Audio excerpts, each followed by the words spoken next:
ਚੰਡੀਗੜ੍ਹ ਵਿੱਚ ਪੰਜਾਬ ਦੇ ਮੁੱਖ ਮੰਤਰੀ ਚਰਨਜੀਤ ਸਿੰਘ ਚੰਨੀ ਦੀ ਪ੍ਰੈਸ ਕਾਨਫਰੰਸ ਦੌਰਾਨ ਕਈ ਅਹਿਮ ਫੈਸਲੇ ਦਾ ਐਲਾਨ ਕੀਤਾ ਗਿਆ ਹੈ। ਸਰਕਾਰ ਹੁਣ 36000 ਕੱਚੇ ਮੁਲਾਜ਼ਮਾਂ ਨੂੰ ਪੱਕੇ ਕਰੇਗੀ ਅਤੇ ਰੇਤੇ ਦੇ ਰੇਟ ਵੀ ਘਟਾਉਣ ਦਾ ਐਲਾਨ ਕੀਤਾ ਗਿਆ ਹੈ। ਪੰਜਾਬ ਦੇ ਐਡਵੋਕੇਟ ਜਨਰਲ ਅਮਰਪ੍ਰੀਤ ਸਿੰਘ ਦਿਓਲ ਦਾ ਅਸਤੀਫਾ ਮਨਜ਼ੂਰ ਕਰ ਲਿਆ ਗਿਆ ਹੈ। ਦੇਖੋ ਪੂਰੀ ਖਬਰ।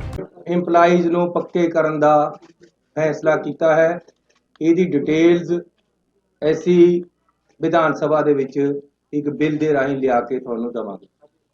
ਸੋ ਇਹ ਕਰਮਚਾਰੀਆਂ ਲਈ ਇੱਕ ਬਹੁਤ ਬੜਾ ਤੋਹਫਾ ਹੈ ਕਿ ਅਸੀਂ 36000 ਕਰਮਚਾਰੀਆਂ ਨੂੰ ਪੱਕਾ ਕਰਨ ਜਾ ਰਹੇ ਹਾਂ।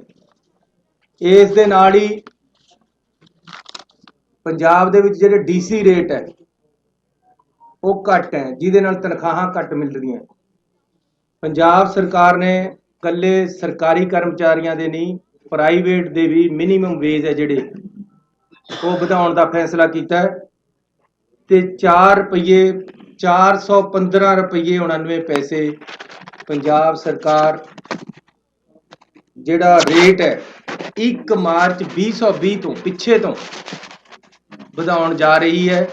ਵਧਾ ਦਿੱਤੇ, ਮਤਲਬ ਕੈਬਨਿਟ 'ਚ ਪਾਸ ਹੋ ਗਿਆ ਹੈ ਤੇ ਇਹਦੇ ਨਾਲ 1 ਮਾਰਚ ਤੋਂ ਲੈ ਕੇ ਅੱਜ ਤੱਕ ਦੇ ਡੀਸੀ ਰੇਟ ਮਿਨੀਮਮ ਵੇਜ ਹੈ ਜਿਹੜੇ ਉਹਦੇ ਬਕਾਏ ਵੀ ਮਿਲਣਗੇ ਤੇ ਅੱਗੇ ਨੂੰ ਵੀ ਜਿਹੜਾ 415 ਰੁਪਈਆ ਰੇਟ ਹੈ ਮਿਨੀਮਮ ਵੇਜ ਹੈ ਉਹ ਵੱਧ ਜਾਏਗਾ।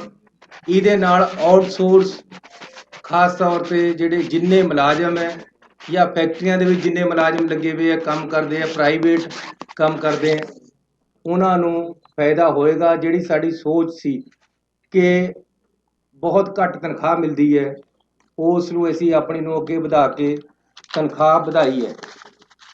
ਪੰਜਾਬ ਦੇ ਵਿੱਚ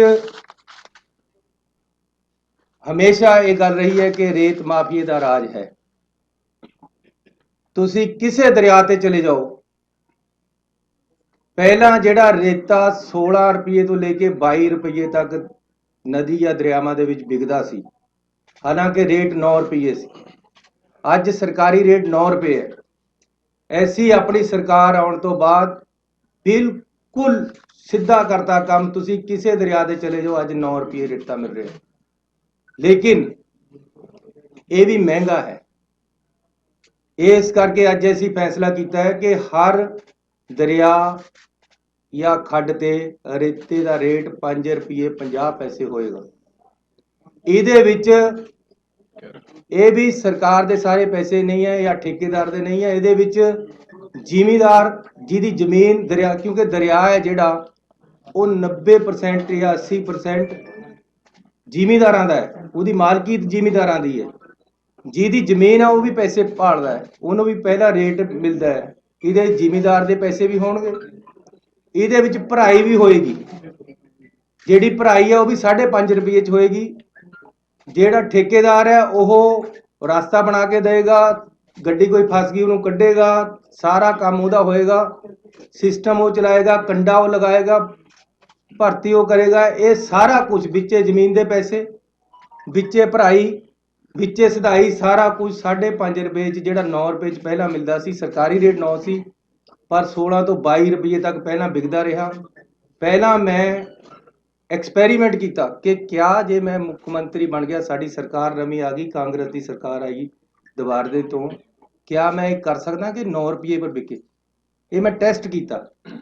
ਉਹਦੇ ਵਾਸਤੇ ਸਾਰੇ ਐਸਐਸਪੀ ਡੀਸੀਆਂ ਨੂੰ ਬੁਲਾ ਕੇ ਮੀਟਿੰਗ ਕਰਕੇ ਕਿਹਾ ਕਿ ਜਾਂ ਮੈਂ ਨਹੀਂ ਹੈ ਜਾਂ 9 ਰੁਪਏ ਰੇਤਾ ਨਹੀਂ ਹੈ।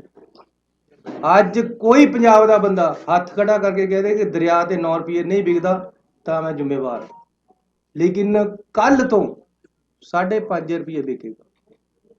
ਪਹਿਲਾਂ 5-7 ਹਜ਼ਾਰ ਰੁਪਏ ਟਰੱਕ ਸਸਤਾ ਹੋ ਚੁੱਕਿਆ, ਕੱਲ ਨੂੰ ਤੁਸੀਂ ਦੇਖਿਓ ਕਿੱਥੇ ਜਾਣਾ ਹੈ। ਲੇਕਿਨ ਮੈਂ ਕਲੀਅਰ ਕਰ ਦੇਣਾ ਚਾਹੁੰਦਾ, ਕਈਆਂ ਨੂੰ ਕਨਸੈਪਟ ਦੇ ਵਿੱਚ ਕਲੈਰਿਟੀ ਨਹੀਂ ਹੁੰਦੀ। ਪਿੰਡਾਂ ਦੇ ਵਿੱਚ ਇਹ ਦਰਿਆ ਦੇ ਉੱਪਰ ਦਾ ਰੇਟ ਹੈ।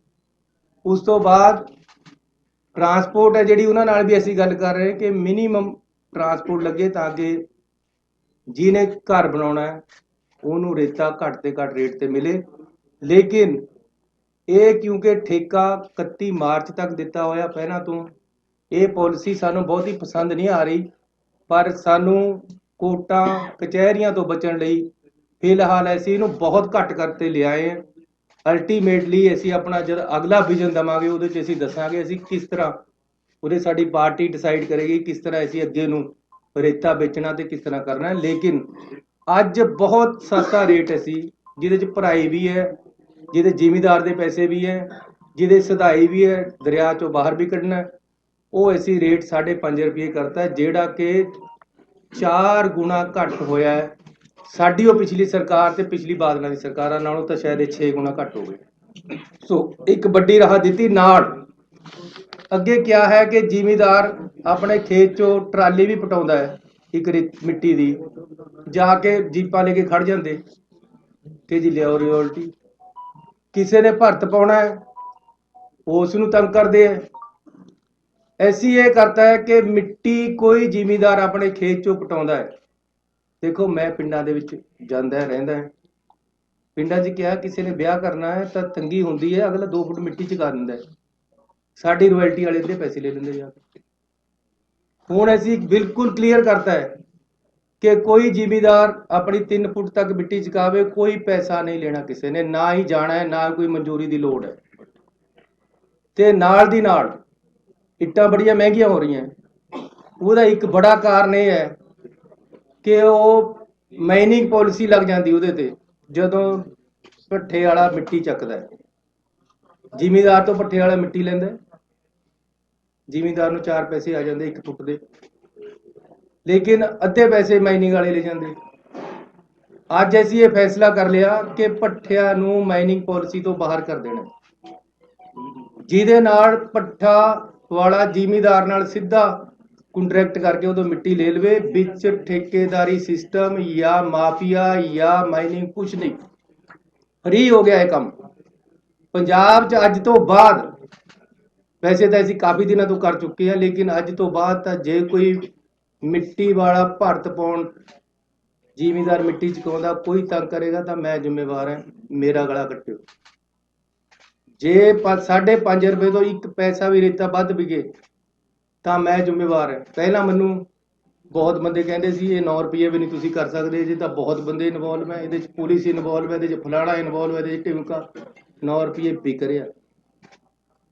ਇੰਪਲੀਮੈਂਟੇਸ਼ਨ ਜਿਹੜਾ ਲੀਡਰ, ਜਿਹੜੀ ਸਰਕਾਰ, ਜਿਹੜੀ ਪਾਰਟੀ ਰਾਜ ਨੂੰ ਚਲਾ ਰਹੀ ਹੈ ਉਹਦੀ ਵਿਲ ਤੇ ਹੈ। ਇਹ ਮੈਂ ਪਿਛਲੇ ਮੁੱਖ ਮੰਤਰੀਆਂ ਨੂੰ ਵੀ ਕਿਹਾ ਸੀ, ਜੇ ਸਾਡੀ ਕੈਬਨਿਟ, ਸਾਡਾ ਪਾਰਟੀ, ਸਾਡਾ ਮੁੱਖ ਮੰਤਰੀ ਚਾਹੁੰਦਾ ਕਿ ਜੀ ਇੰਪਲੀਮੈਂਟੇਸ਼ਨ ਕਾਨੂੰਨ ਦੀ ਹੋਵੇ ਤਾਂ ਹੁੰਦੀ ਹੈ। ਚੰਡੀਗੜ੍ਹ ਦੇ ਵਿੱਚ ਵੜਦੇ ਸਾਰੇ ਅਸੀਂ ਦੇਖਣ ਲੱਗ ਜਾਂਦੇ ਬੈਲਟ ਕਿੱਥੇ ਹੈ, ਇੰਪਲੀਮੈਂਟੇਸ਼ਨ ਹੈ ਚੰਡੀਗੜ੍ਹ 'ਚ ਕਾਨੂੰਨ ਦੀ।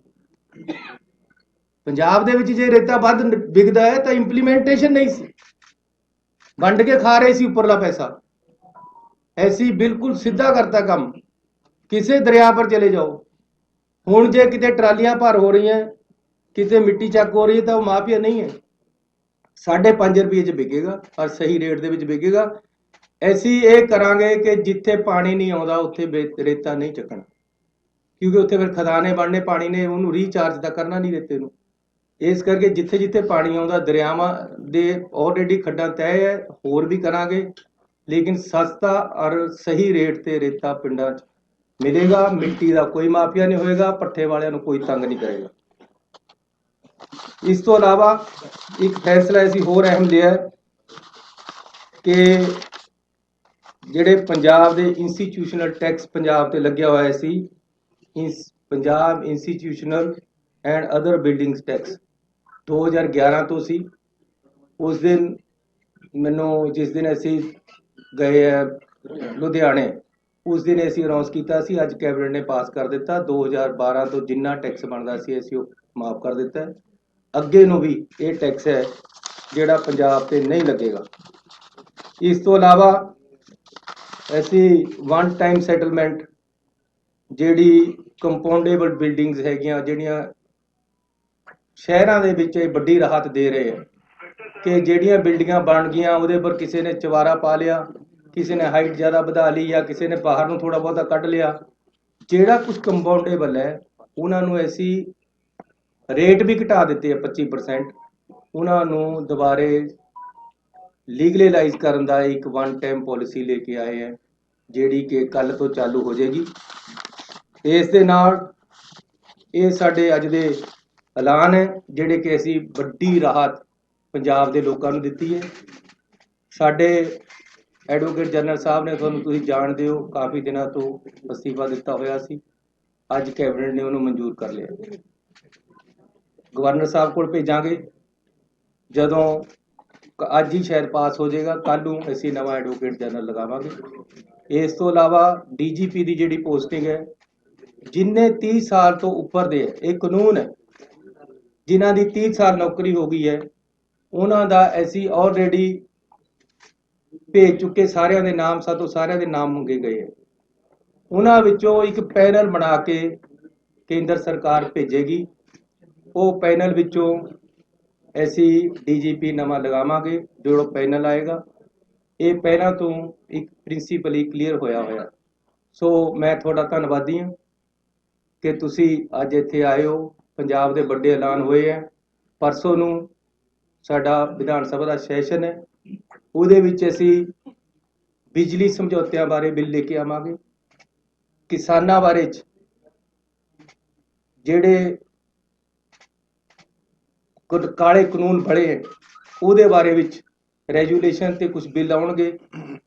ਇਸ ਦੇ ਨਾਲ ਹੀ ਜਿਹੜਾ 50 ਕਿਲੋਮੀਟਰ ਅੰਦਰ BSF ਆਉਣ ਦਾ ਫੈਸਲਾ ਹੈ, ਉਹਦੇ ਬਾਰੇ ਵਿੱਚ ਵੀ ਅਸੀਂ ਇਹ ਵਿਧਾਨ ਸਭਾ ਦੇ ਵਿੱਚ ਇਹ ਮਸਲਾ ਰੱਖਾਂਗੇ ਤੇ ਇਹਦੇ ਬਾਰੇ ਰੈਜੂਲੇਸ਼ਨ ਲੈ ਕੇ ਆਵਾਂਗੇ। ਸੋ ਮੈਂ ਧੰਨਵਾਦੀ ਹਾਂ ਆਪਣੇ ਮੰਤਰੀ ਸਾਹਿਬਾਨ ਦਾ। ਸਾਡੀ ਪਾਰਟੀ ਦੇ ਪ੍ਰਧਾਨ ਸਾਹਿਬ ਵੀ ਸਾਡੇ ਵਿਚਕਾਰ ਆਏ ਹੈ, ਉਹਨਾਂ ਦਾ ਵੀ ਮੈਂ ਸਵਾਗਤ ਵੀ ਕਰਦਾ, ਉਹਨਾਂ ਦਾ ਧੰਨਵਾਦ ਵੀ ਕਰਦਾ। ਤੇ ਹੁਣ ਮੈਂ ਪ੍ਰਧਾਨ ਜੀ ਨੂੰ ਬੇਨਤੀ ਕਰਾਂਗਾ।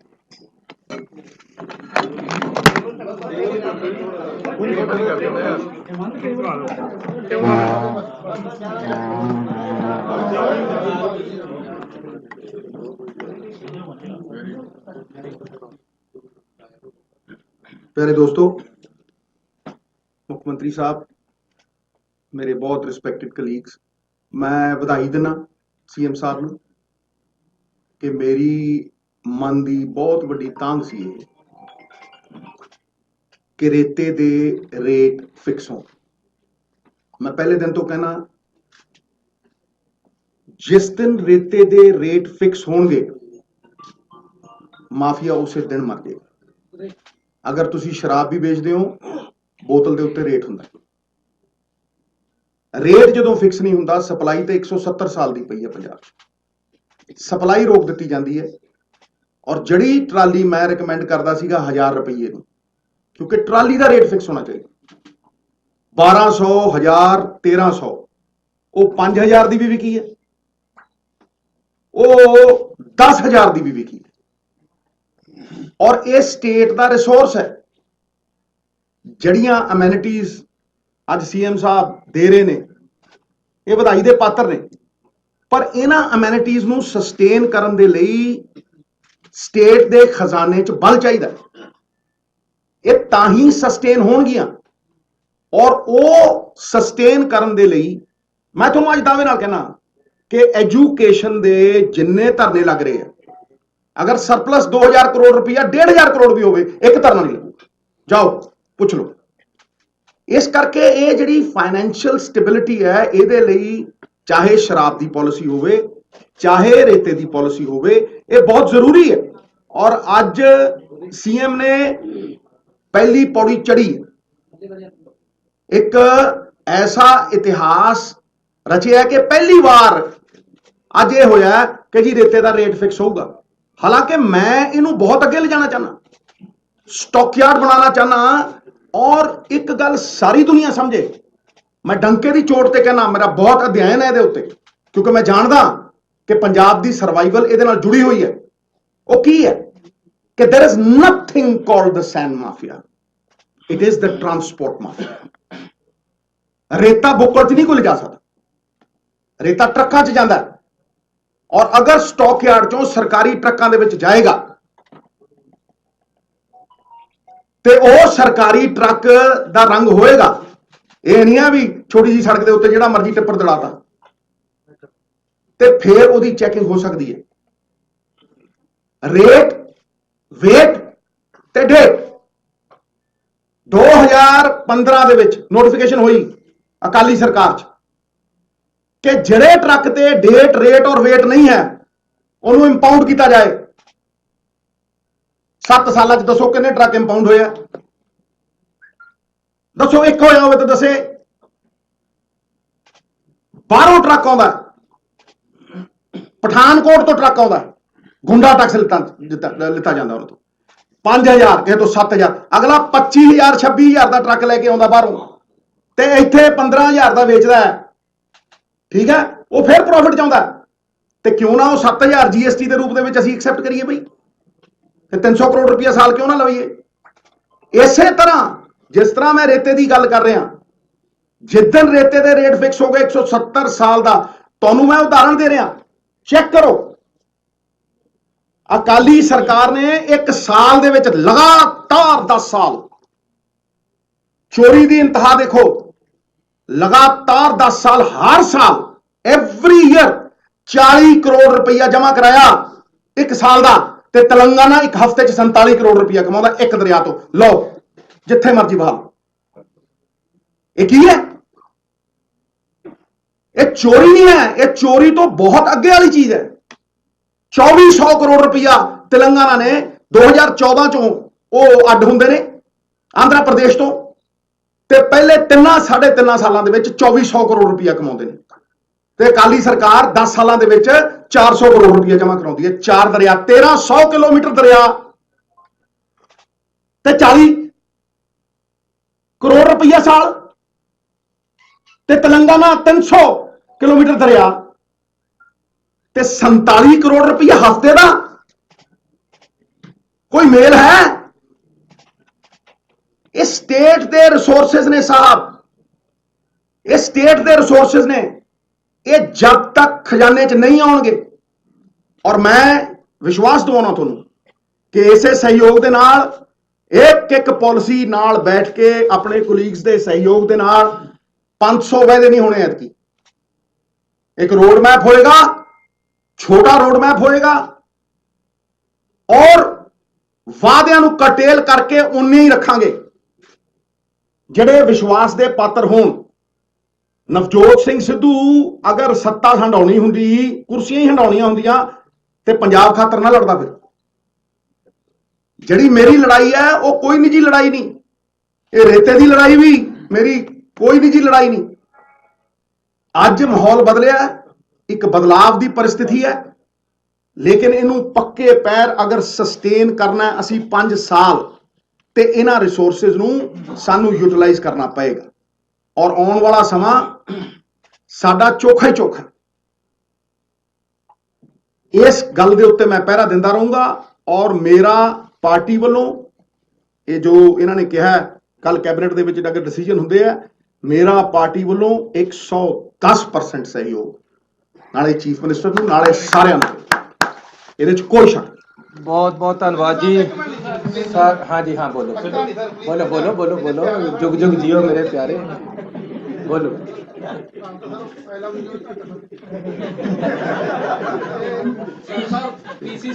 जे प्रेस ते सरकार ते ओपोजिशन सारे जाने सूबे वास्ते तकड़े होके काम करिए। तुसी चौथा पिलर हो, थोड़े सहयोग और थोड़िया ਜਿਹੜੀਆਂ ਆਲੋਚਨਾਵਾਂ ਦੋਨੋਂ ਚਾਹੀਦੀਆਂ, ਕਿਉਂਕਿ ਤੁਸੀਂ ਆਲੋਚਨਾ ਨਹੀਂ ਕਰੋਗੇ ਮੈਨੂੰ ਸਮਝ ਨਹੀਂ ਆਏਗੀ ਕਿ ਮੈਂ ਕਿੱਥੇ ਗਲਤ ਹਾਂ। ਮੈਂ ਆਲੋਚਨਾ ਨੂੰ ਹਮੇਸ਼ਾ ਵੈਲਕਮ ਕਰਦਾ। ਇਹ ਠੀਕ ਹੈ ਕਿ ਸਾਡੇ ਕੰਮ ਦੇ ਵਿੱਚ ਆਲੋਚਨਾ ਹੈ ਨਹੀਂ ਹੋ ਰਹੀ। ਜ਼ਰੂਰ ਹੈ, ਤਾਂ ਸਮਾਂ ਬੜਾ ਘੱਟ ਹੈ, ਸਿੱਧੂ ਸਾਹਿਬ ਵੀ ਬੜਾ ਕਹਿੰਦੇ ਕਦੀ ਲੱਗਦਾ ਆਪੋਜੀਸ਼ਨ ਦਾ ਰੋਲ ਨਿਭਾ ਰਹੇ, ਕਦੀ ਕਰਨਾ ਚਾਹੀਦਾ। ਪਾਰਟੀ ਸੁਪਰੀਮ ਹੈ, ਪਾਰਟੀ ਦੀਆਂ ਆਈਡੀਓਲੋਜੀ ਨੂੰ ਅਸੀਂ ਇੰਪਲੀਮੈਂਟ ਕਰਨਾ, and we are here to implement their ideology. ਕੋਈ ਹੈ ਨਹੀਂ ਉਹਨਾਂ ਨੇ ਸਰਕਾਰੀ। ਸਰ ਇੱਕ ਤਾਂ ਜਿਹੜੀ ਮਾਫੀਆ ਦੀ ਗੱਲ ਚੱਲਦੀ ਪਈ ਹੈ, ਮੈਂ ਫਿਰ ਨਾਮ ਵੀ ਲੈ ਦਿੰਦਾ ਕਿ ਰੋਪੜ ਦੇ ਵਿੱਚ ਸਰ ਕਈ ਖੱਡਾਂ ਇਦਾਂ ਕੋਈ ਰੋਪੜ ਦੇ ਵਿੱਚ ਆ, ਬਾਕੀ ਹੈ ਜਿਹੜੀ ਲੀਗਲਾਈਜ਼ ਖੱਡ ਹੈ ਉਹ ਚੱਲਦੀ ਨਹੀਂ ਹੈ। ਜਿਹੜੇ ਪੋਲੀਟੀਸ਼ੀਅਨ ਹੈ ਜਾਂ ਸਾਡੇ ਸਪੋਕਰ ਜਿਹੜੇ ਸਾਡੇ ਕੋਈ ਲੀਡਰਸ ਨੇ ਉਹਨਾਂ ਦੀ ਸ਼ਹਿਰ ਨਾਲ ਚੱਲਦੀ ਹੈ।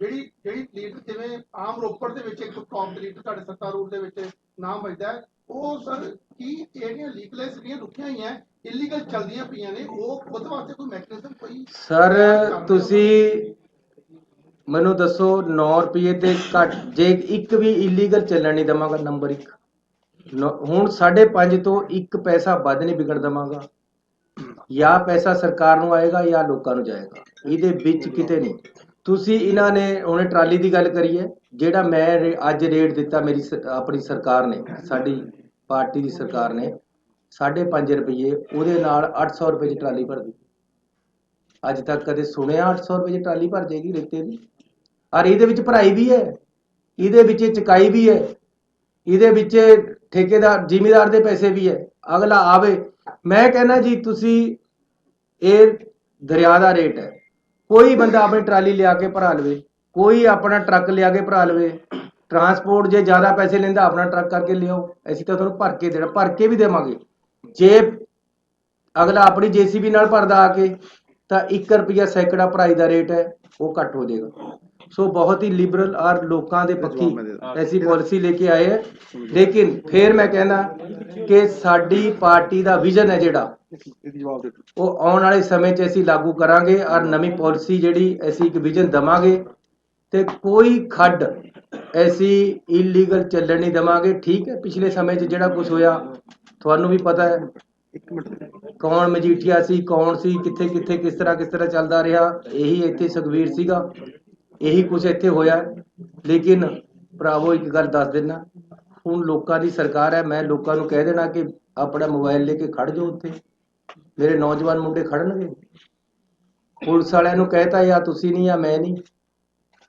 ਨੌਜਵਾਨ ਮੁੰਡਾ ਇੱਕ ਮੈਨੂੰ ਕੋਈ ਵੀਡੀਓ ਪਾ ਦੇਵੇ ਕਿ ਜੀ ਨੇ ਮੇਰੇ ਤੇ 5.5 ਨਹੀਂ 5 ਰੁਪਏ 60 ਪੈਸੇ ਲਏ ਜਾਂ ਉਹ ਨਹੀਂ ਆ ਮੈਂ ਬਹੁਤ ਧੰਨਵਾਦ ਮੈਂ ਇੱਕ ਮਿੰਟ ਇਸ ਗੱਲ ਦਾ ਜਵਾਬ ਦੇਣਾ ਮੈਂ ਇਸ ਗੱਲ ਦਾ ਜਵਾਬ ਦੇਣਾ ਮੈਂ ਤੁਹਾਨੂੰ ਜਵਾਬ ਦੇਣਾ ਮੈਂ ਦੇਖੋ ਰੋਪੜ ਕੀ ਹੋ ਰਿਹਾ ਕੀ ਨਹੀਂ ਹੋ ਰਿਹਾ ਨਿੱਜੀ ਤੌਰ ਦੇ ਉੱਤੇ ਇਹ ਤੁਸੀਂ ਤਹਿਕੀਕਾਤ ਕਰੋ ਜੇ ਪ੍ਰੂਫ ਹੈਗਾ ਤਾਂ ਦਿਓ ਠੀਕ ਹੈ ਮੈਂ ਤੁਹਾਨੂੰ ਇੰਨਾ ਕਹਿਣਾ ਚਾਹੁੰਦਾ ਔਰ ਡੰਕੇ ਦੀ ਚੋਟ ਤੇ ਕਹਿਣਾ ਚਾਹੁੰਦਾ ਇਹ ਜੋ ਕੁਝ ਸ਼ਰਾਬ 'ਚ ਹੋਇਆ ਜੋ ਕੁਝ ਰੇਤੇ 'ਚ ਹੋਇਆ ਇਹ ਇੱਕ ਕਾਰਟਲ ਕਰਕੇ ਹੋਇਆ ਕਾਰਟਲ ਠੇਕੇਦਾਰੀ 'ਚ ਬਣਦਾ ਜਿੱਥੇ ਜਿੱਥੇ 35,000 ਕਰੋੜ ਰੁਪਏ ਕਮਾਏ ਗਏ ਜਿੱਥੇ ਜਿੱਥੇ 3 ਸਾਲਾਂ ਦੇ ਵਿੱਚ 2,500 ਕਰੋੜ ਰੁਪਏ ਕਮਾਏ ਗਏ 300 ਕਿਲੋਮੀਟਰ ਦਰਿਆ ਚੋਂ ਉੱਥੇ ਸਟੇਟ ਓਨਡ ਸੀ ਉਹ ਉੱਥੇ ਕਾਰਪੋਰੇਸ਼ਨ ਸੀ ਮੈਂ ਤੁਹਾਡੀ ਗੱਲ ਦਾ ਜਵਾਬ ਦੇ ਰਿਹਾ ਸਵਾਲ ਇਹ ਹੈ ਕਿ ਮਹਾਰਾਜ ਪਾਪੀ ਨਹੀਂ ਮਾਰਨੇ ਪਾਪ ਮਾਰਨਾ ਇੱਕ ਸਿਸਟਮ ਐਸਾ ਹੈ ਜਿਹੜਾ ਕਹਿੰਦਾ ਆ ਹੁਣ ਮੇਰੇ ਨਾਲ ਰਲ ਜਦੋਂ ਤੂੰ ਚੋਰ ਹੋ ਗਿਆ ਤੇ ਤੈਨੂੰ ਨਾਲ ਰਲਾਵਾਂਗਾ ਤੇ ਸੁਣੋ ਮੈਂ ਮੇਰੀ ਗੱਲ ਪੂਰੀ ਕਰਨੇ ਮਿੱਤਰਾ ਪੂਰੀ ਕਰਨੇ ਸਿਸਟਮ ਜਦੋਂ ਉਹ ਹੋਇਆ ਸਟੇਟ ਓਨਡ ਚਾਹੇ ਸ਼ਰਾਬ ਹੋਵੇ ਤੇ ਚਾਹੇ ਰੇਤਾ ਹੋਵੇ ਕਿਸੇ ਦਾ ਵਾਸੀ ਨਹੀਂ ਚੱਲਣਾ ਕਿਉਂਕਿ ਉਹ ਸੂਬੇ ਦਾ ਫਿਰ ਸ਼ਰਾਬ ਦੀ ਬੋਤਲ ਵੀ ਜੇ ਅੱਧਾ ਕਿਲੋਮੀਟਰ ਤੁਰੀ ਤੇ ਪਤਾ ਲੱਗੂ ਉੱਤੇ ਚਿੱਪ ਲੱਗੀ ਹੋਊ ਇਹ ਨਹੀਂ ਹੈ ਵੀ ਰਾਤ ਨੂੰ ਕਦੇ ਕਿੱਧਰ ਨੂੰ ਚਲੀ ਗਈ ਤੇ ਕਦੇ ਕਿੱਧਰ ਨੂੰ ਚਲੀ ਗਈ ਤੇ ਕਦੇ ਕਿਹਦੇ ਦਾ ਤੇ ਕਦੇ ਕਿਸੇ ਦਾ ब्यूरो रिपोर्ट जी प्राइम अमेरिका।